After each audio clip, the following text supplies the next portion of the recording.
Şimdi şöyle tutuyorlar arkadaşlar. Hepinize merhabalar burada. Şöyle tutuyorlar telefonu. Telefona gösteriyorlar. Sonra fırlatıyorlar, döndürüyorlar telefonu. Ev turu oluyor.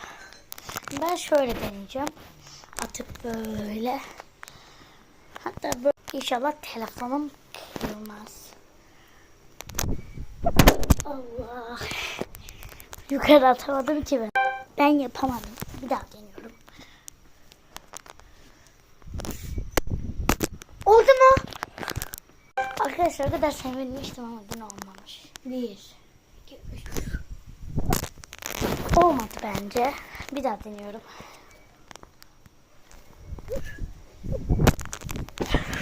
Şöyle durması lazım. Şöyle atmam lazım benim. Olmuyor.